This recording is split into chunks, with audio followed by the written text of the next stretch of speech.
Hi everyone, this is Jim. Welcome to this postmortem of my Blitz game number 834. My opponent started off with e4 here, and I played e5.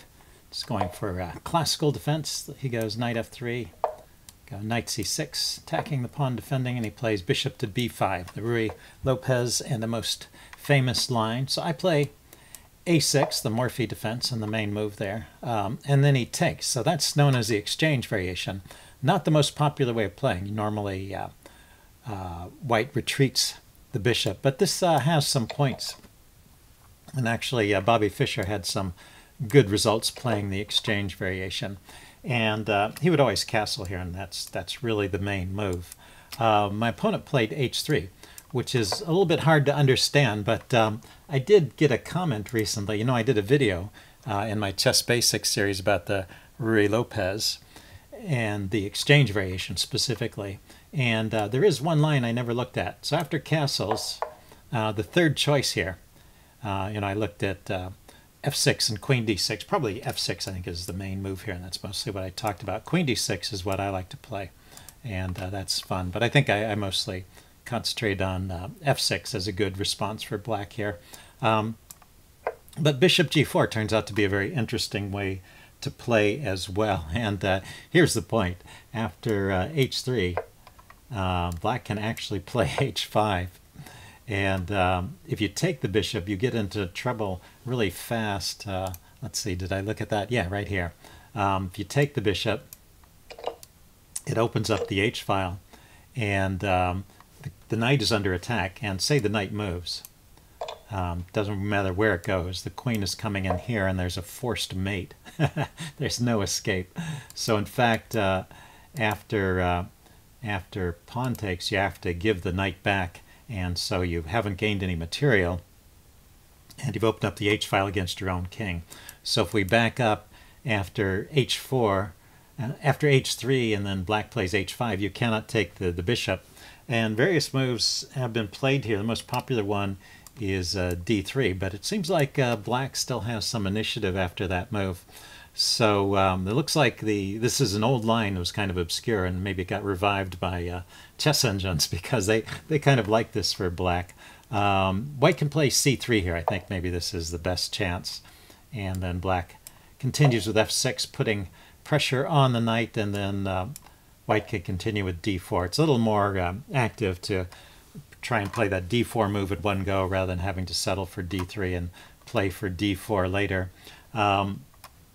And black can trade out on f3 here and mess up the pawns, but in exchange white will get a big center, and maybe white still keeps some kind of edge. So anyway, I think that explains why my opponent played h3 here. But if you look in the opening book, you see h3 is a very weird, low frequency response. I won't say weird because it had a logical justification preventing that g4 move. And in fact, the person who commented on my video was saying, you know, h3 exclamation point. But from my point of view, if you have to play h3 at this point in the opening, your opening is probably a failure as white because, and also the chess engine is not very impressed with white's position after this h3 move. And probably the best way for black to continue is f6. You get traditional Ruy Lopez exchange variation lines, but you're basically a tempo up because this h3 move doesn't do a whole lot, and bishop g4 is only in that one line. It's not a main move in general. I just continue with queen d6, which is the move that I play, and then white went with d3, but queen d6 was not the most accurate choice there. I think f6 was really better and keeps some edge for black. After queen to d6 here, white could still hope to play for some advantage with moves like d4 and castling. But he didn't. He played with d3. So I should have a pretty good game at this point, although I play some inaccurate moves too here. So I went with bishop e6. He goes knight to c3. I would say we're all in the range of about even. I castle queenside. He went bishop to e3 here. I was a bit curious about this knight g5 move. I did mention this in the video that I was allowing knight g5. I thought, I might just kick that knight and take, but actually that would be a mistake because white can play queen out, and you know, I don't really want to get the queens off this early, and the chess engine even gives a slight edge to white in this position. I mean, I don't want him to take my queen, but I can't avoid the trade, so I probably have to take his queen. It opens up the H file for his rook, and I've got a couple pieces that haven't been developed. He's got a piece that needs to be developed as well, but maybe a slight edge to white in that kind of position. So the chess engine says after knight g5, it's okay with the idea of giving up that bishop in exchange for some development edge, but it would play this way: g6, knight takes, queen takes, and then if queen g4, which is no longer a good move, black can play the move f5 and avoid the trade of queens. And this is a different position. This is actually quite good for black. So so it seems like ignoring this knight g5 idea for a move or two and just getting my pieces developed was a reasonable choice, but of course it still has to be played accurately. And then I played this move king b8, and this, let's see, oh, he went bishop e3. He got his piece out, and I went king b8, just getting to this square where his bishop can't hop into a7, right? That's always kind of annoying if the bishop shows up there. It can be hard to get rid of. But, well, once again, the chess engine says that's not the most accurate move, and at this point probably I should have played f6 instead of worrying about that obscure bishop a7 move. In fact, if we back up, if you look at this position, if white plays bishop a7 here, I have a good chance of winning the bishop by playing b6 and just trapping it. So there was really no immediate reason for me to play king b8. So that's kind of a wasted move. And the advantage shifts back to white at this point. So white's got a decent game thanks to my inaccurate play. Oh yeah, he went with queen to d2 here. Kind of funny, I was expecting him to castle queen side. I went h6 and he castled king side. So since he's given me a target over here, I thought I would just start aiming for it with g5.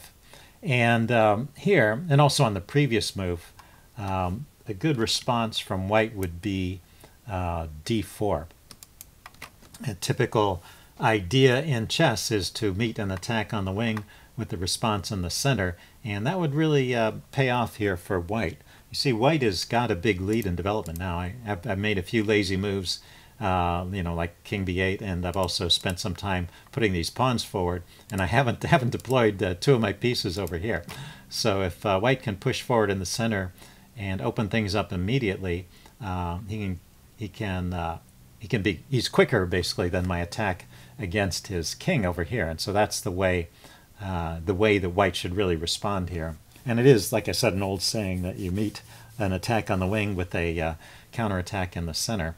But he went with a counterattack against my king, which is actually quite safe. With my king on b8 and an extra defender over here, the doubled c-pawn from early on in the game is actually helping to defend my king side, makes white's attack against my king, on the queen side I should say, but where my king is, makes white's attack a lot slower.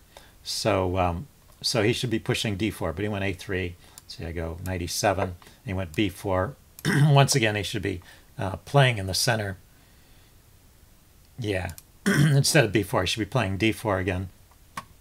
And then I'm sort of maneuvering my pieces over towards the king. And at this point, the advantage has shifted towards black, because white missed his opportunity to play in the center. Let's see, he went rook fd1 here. I went knight to f4. The chess engine likes to proceed with g4 immediately, and this looks good too, probably. I was wondering about this g4 move. Also could have been played a move or two earlier as well. You know, it either chases his knight away or it gives me a strong bishop here. And even after d4, which is still white's best response, black gets a good attack with queen f6 going after that pinned knight. Let's see, rook d3 sort of indirectly defending it, and bishop to d6. So getting this bishop lined up against his king, preparing to open things up or take back if he takes on e5 there.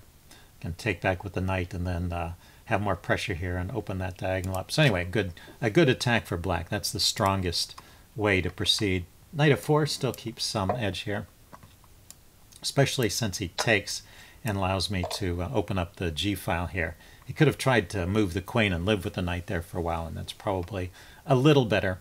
Let's see. So at this point, he plays knight a4, sort of ignoring what's going on the queen side. I get my rook to the open, or half-open G file, and he does notice the immediate threat. Bishop takes h3, so he moves his king to the side to unpin the G pawn, and then I drop my bishop back to c8. Yeah, I needed to bring my queen over to the G file, so I was just getting the bishop out of the way. He continued with the pawn advance against my king over here, but you can see pretty clearly now that's just going to be too slow. I bring my queen over immediately with the threat on g2. He defends with rook g1. I think that might be the only move. It's tempting to consider sacrificing here, but it doesn't actually work or lead to a whole lot at this point. So let's see. He went rook g1. So I went queen to h5. I shifted my attention to the h pawn. I'm thinking of a sacrifice there. Might get two pawns for the bishop. And let's see, he plays knight to c5. And the sacrifice doesn't work just yet. So I go bishop to e7. And right here, it's this rook a2 move that really makes my sacrifice work, because it eliminates one of the defenders of the back rank. The best defense here for black is actually knight to b3. There are other ideas. Maybe d4 was another idea. So this is one of the top defenses. The top defense by the chess engine at a certain point, anyway. And it's kind of understandable. Basically, the knight is retreating, going away from its attack and coming back to a defensive position. And oddly enough, it seems that my attack really doesn't break through. So watch how the chess engine handles it. It lifts the rook to g6 here. I thought with the idea of doubling over here. But after knight bd2, it actually shifts focus to the center. And this pawn is hard to defend. Pieces have to retreat, and anyway, this position is an advantage to black, but it's interesting that there's no immediate breakthrough on the king side, and the play shifts to the center.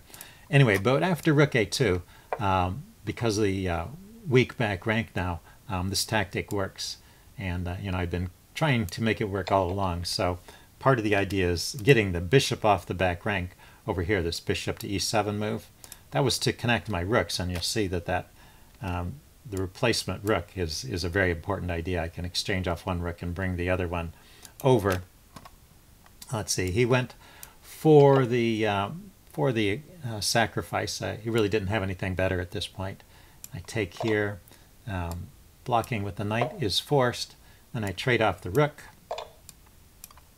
and bring the other rook over. So all my plans have come to this successful point here, and he blocked with queen g4. The funny thing is, if the king moves, queen here is mate. The funny thing is, when I was calculating the sequence, let's see, well, I had to calculate it from this point when I was thinking about bishop takes. I had the idea bishop takes, pawn takes, queen takes, knight here, and then rook takes, king takes, rook over with check, king back, and then I said, well, I could bring my rook in. And, it just shows how hard it is to see that many moves ahead. So that's 1, 2, 3 moves ahead, 4 moves ahead. He went king h1. If he went king h1, I was planning to bring my rook here, and that would also win. But it's a little bit slower. I mean, I'm threatening checkmate by queen takes h2, but if you have an immediate mate with queen g2, so it's like looking ahead 5 moves. I missed that, but it is interesting how obvious moves can be missed when you're calculating. Anyway, let's see. Rook g8 check. He didn't move the king. He blocked with the queen instead, and but this is just a hopeless loss of too much material.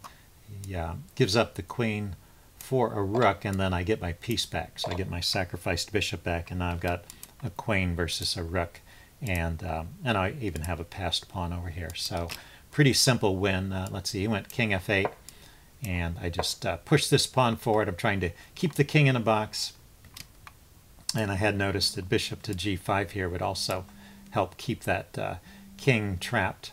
Although he could walk out via these squares, I guess, if he wanted to kind of slow walk out of that position, but he can't really stop me from getting another queen here. So anyway, resigning at this point is quite a reasonable thing to do. So it was a fun game. Hope you learned something about the exchange variation, and I will see you again soon.